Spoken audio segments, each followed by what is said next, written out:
আজ থেকে প্রায় 4500 বছর পূর্বে যখন মিশরের রাজা মারা যেত তাকে মমি বানিয়ে পিরামিডের ভিতর দাফন করা হতো।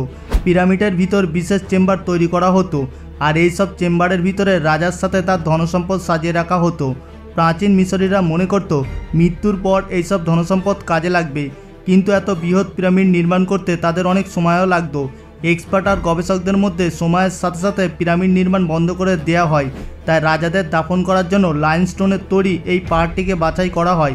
মিশরের শহর কায়রো থেকে প্রায় 500 কিলোমিটার দূরে লাইমস্টোনের এই বড় পাহাড় রয়েছে আর এই পাহাড়টিকে ভ্যালি অফ দ্য কিংস বা রাজাদের উপত্যকা বলা হয়।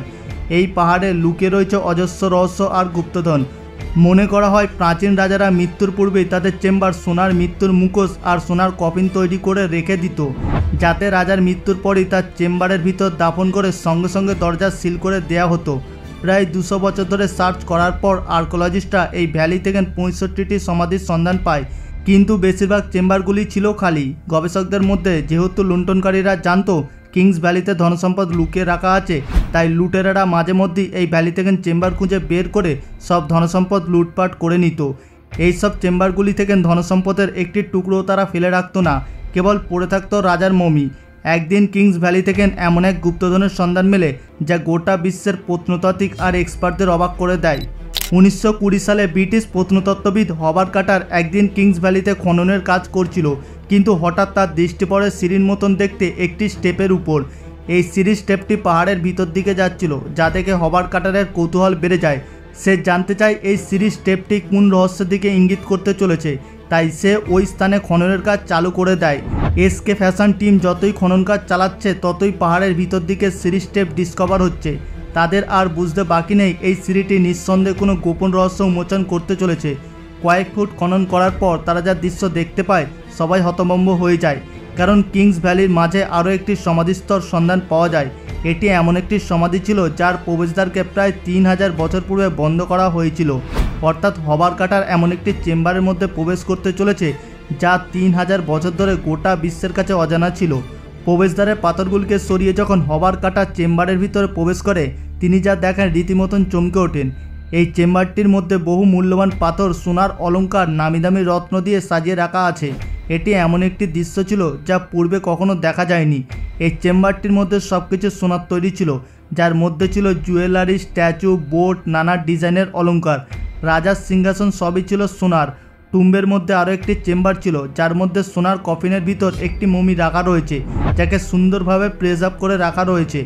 আপনি শুনলে অবাক হবেন, কেবল এই কফিনের কভার ওজন ছিল প্রায় 90 কেজি, যাকে পিওর সোনা দিয়ে তৈরি করা হয়েছিল। এই সমাধির চেম্বারের মধ্যে অনেক প্রিন্টও রয়েছে, যার কালার এখনও অনেক উজ্জ্বল রয়েছে। হবার্ট কার্টারের এই বিস্ময়কর খোঁজটি গোটা বিশ্বের আর্কোলজিস্টের রাতের ঘুম কেড়ে নিয়েছিল, কারণ কিংস ভ্যালিতে খোঁজ মেলে এমন একটি সমাধি যা লুণ্ঠনকারীদের দৃষ্টির বাইরে ছিল। টংটি উদ্ধার করার পরে রিসার্চাররা, আর্কোলজিস্টরা নানা প্রশ্ন তুলতে শুরু করে। গবেষকরা বেশ কয়েকটি প্রশ্নের উত্তর খুঁজে পাচ্ছিল না, যেমন এই সমাধি স্তম্ভটির মধ্যে মমিটি কোন রাজার, সমাধির চেম্বারের মধ্যে পেন্টিংগুলি কোন বিষয়কে ইঙ্গিত দিতে চায়, আর কিংস ভ্যালির অন্যান্য সমাধি থেকে লুণ্ঠনকারীরা গুপ্তধন লুটপাট করে, কিন্তু এই চেম্বারটি কিভাবে তাদের হাত থেকে রক্ষা পেয়ে যায়। এই ছিল এমন কিছু প্রশ্ন যার উত্তর জানার জন্য গবেষকদের রাতের ঘুম নষ্ট হয়ে যায়। যখন টুমে রাখা মমিটির ডিএনএ টেস্ট করা হয়, তারা যা রেজাল্ট পায় তা ছিল বেশ অবাক করার মতন।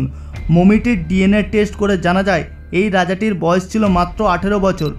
যখন এই মমিটির ডিএনএকে কিংস ভ্যালিতে পাওয়া অন্যান্য মমির ডিএনএর সঙ্গে ম্যাচ করা হয়, তারা জানতে পারে এই মমিটির পিতাকে টুম নম্বর 55 আর মাতাকে টুম নম্বর 35 থেকে উদ্ধার করা হয়েছিল। এই রাজাটির নাম ছিল তুতানখামুন। যখন তার বয়স ছিল মাত্র 8 বছর, তার পিতার মৃত্যু হয়। বাবার মৃত্যুর পরে উত্তরাধিকারী সূত্রে 8 বছর বয়সে তুতানখামুন রাজ সিংহাসনে বসেন, অর্থাৎ তিনি রাজত্ব করেন মাত্র 10 বছর। 18 বছর বয়সে তার মৃত্যু হয়। এখন গবেষকরা একটি রহস্য উন্মোচন করতে সক্ষম হয়েছে। তারা জানতে সক্ষম হয়েছে এই মমিটির কার ছিল, কিন্তু বাকি প্রশ্নের উত্তর জানার জন্য সেই সময় প্রযুক্তিটা ততটা উন্নত ছিল না। 1939 সালে 18তম রাজা তুতানখামনের সমাধির আবিষ্কার হবার্ট কার্টার রহস্যজনকভাবে মারা যায়। তার মৃত্যুর পর টম্বের উপর রিসার্চ করা বন্ধ করে দেওয়া হয়, কিন্তু অনেক দিন পর যখন নতুন টেকনোলজি মার্কেটে আসতে শুরু করে, আবার নতুন করে তুতানখামনের উপর রিসার্চ করা শুরু হয়। রিসার্চার আলিয়া ইসমাইল টোমটির রহস্য উন্মোচন করার উদ্দেশ্যে আবারও একবার নতুন করে গবেষণা শুরু করে। সর্বপ্রথম সে জানতে চায় টুটানখামনের ব্যাপারে। যখন সে 3000 বছর পূর্বে জীবিত ছিল, সে আরও জানতে ইচ্ছুক কীভাবে এই টোমটির লুণ্ঠনকারীদের হাত থেকে মুক্তি পায়। পেন্টিংয়ের রহস্য সমাধানের জন্য আলিয়া পেন্টিংগুলিকে স্ক্যান করে সফটওয়্যারে রান করে, আর তখনই এক এক করে সব রহস্য উন্মোচন হতে শুরু হয়। দেওয়ালে পেন্টিংগুলিকে যখন জুম করা হয় তাতে দেখা যায় পেন্টিংয়ের ব্রাশের দাগ রয়েছে। আলিয়ার মতে পেন্টিংয়ের ব্রাশের দাগ তখন দেখা যায় যখন ভেজা পেন্টিংয়ের উপর প্রিন্ট করা হয়, কারণ এই চেম্বারটিতে 26 ফুট পাহাড়ের নিচে নির্মাণ করা হয়েছিল, আর এখানে হাওয়া পাস হওয়ার কোনো সম্ভাবনা নেই। এই কারণে তারা সিদ্ধান্তে আসে যেই সময় পেন্ট করা হচ্ছিল সেই সময় এই দেওয়ালের প্লাস্টার আর্দ্র ছিল। হয়তো তাদের হাতে সময় খুবই কম ছিল, তাই আর্দ্র প্লাস্টারের উপর পেন্টিংয়ের কাজ শুরু করে দেওয়া হয়। কিন্তু গবেষকরা একটি প্রশ্নের উত্তর কোনোভাবেই সমাধান করতে পারছিল না।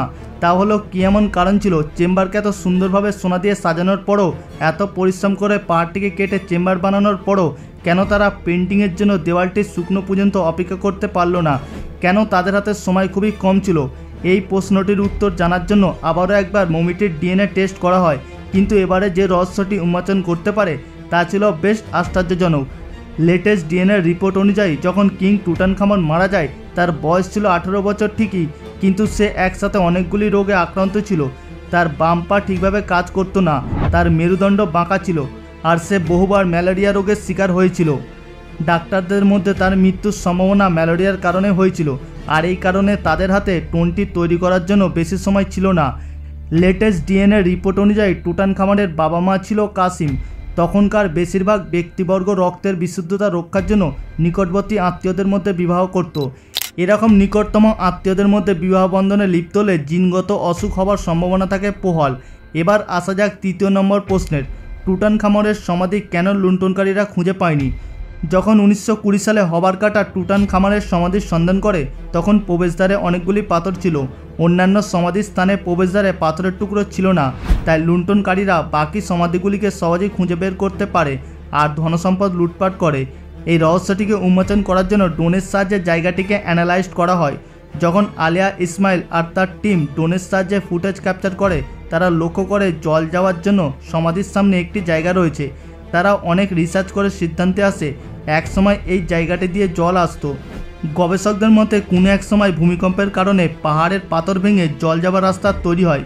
পরে জলের প্রেসারের কারণে পাথরগুলি সমাধিস্তম্ভের প্রবেশদ্বারে জমা হয়ে যায়, আর এই কারণে টুটানখামনের সমাধির প্রবেশদ্বার সম্পূর্ণরূপে ব্লক হয়ে যায়। বন্ধুরা, আজকের এপিসোড এখান পর্যন্ত। আশা করি আজকের এপিসোডটি আপনাদের ভালো লেগেছে। যদি ভিডিওটি ভালো লেগে থাকে ভিডিওটিকে একটি লাইক করবেন এবং সকলের সঙ্গে শেয়ার করে দেবেন। আর আপনাদের মধ্যে যারা নতুন দর্শক তারা এখনই আমাদের চ্যানেলটিকে সাবস্ক্রাইব করে পাশে থাকা বেল আইকনটিতে ক্লিক করে রাখুন। দেখা হচ্ছে পরবর্তী এপিসোডে। ভালো থাকবেন, ধন্যবাদ।